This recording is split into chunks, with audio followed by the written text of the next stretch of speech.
পণ্য বর্জন করা মানে হচ্ছে আমরা সেটা কিনবো না, আমরা সেটা ব্যবহার করবো না, এবং আমরা অনেক পণ্যকে ব্যবহারের অনুৎসাহিত করবো।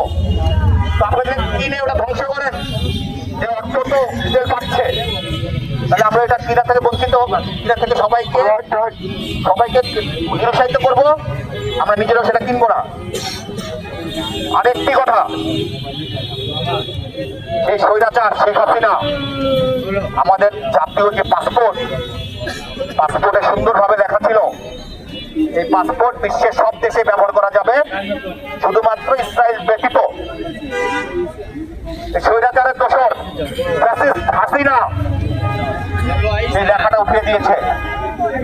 আমরা এই সরকারের কাছে জোর আবেদন জানাচ্ছি, আপনারা আবার এই লেখাটি সংযোজন করুন, আবার লেখেন অ্যাকসেপ্ট ইসরায়েল। আমরা চাই ইসরায়েল ব্যতীত প্রতিটি রাষ্ট্রে আমাদের পাসপোর্ট কার্যকর হোক, আমাদের পাসপোর্ট যাতে ইসরায়েলের মানুষ মানে আমাদের পাসপোর্ট যাতে ইসরায়েল যেতে না পারে। উপস্থিতি বক্তৃতা দেওয়ার কিছু নেই, আপনাদের সকল মুসলিমকে আমি আন্তরিকভাবে ধন্যবাদ জানাচ্ছি। আপনারা আপনাদের যার যার অবস্থান থেকে ফিলিস্তিনের প্রতি সমমর্মতা জানানোর জন্য আমাদেরকে ধন্যবাদ জানাচ্ছি। যে ইহুদি রাষ্ট্র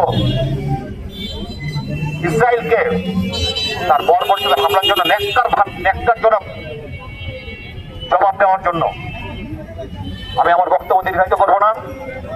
পরিশেষে আমি আল্লাহর কাছে দোয়া করবো, আল্লাহ যেন আমাদের সকল মুসলিমকে এই স্বৈরাচার ফিলিস্তিন আমেরিকা সহ যত সব অমুসলিম আছে সবাই থেকে আমাদেরকে হেদায়েত করুন, বিশ্বে শান্তি প্রতিষ্ঠা করুন।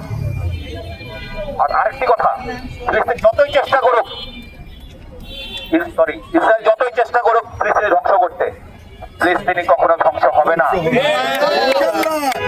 কোরআনে বর্ণিত আছে এই ফিলিস্তিন থেকে আবার মুসলিমরা পুরা দেশ শাসন করবে, পুরা বিশ্ব শাসন করবে। সেই দিনের অপেক্ষা রইলাম। সকলকে ধন্যবাদ জানিয়ে আমি আমার সংক্ষিপ্ত বক্তব্য এখানে শেষ করছি। খোদা হাফেজ। বাংলাদেশ জিন্দাবাদ। শহীদ জিয়া অমর হোক এবং খালেদা জিয়া সুস্থ হয়ে আমাদের মাঝে ফিরে আসুক। তারুণ্যের অহংকার তারেক রহমান বীরের বেশে আগে ফিরে বাংলাদেশে টেক ব্যাক বাংলাদেশ। ধন্যবাদ সকলকে। আসসালামু আলাইকুম।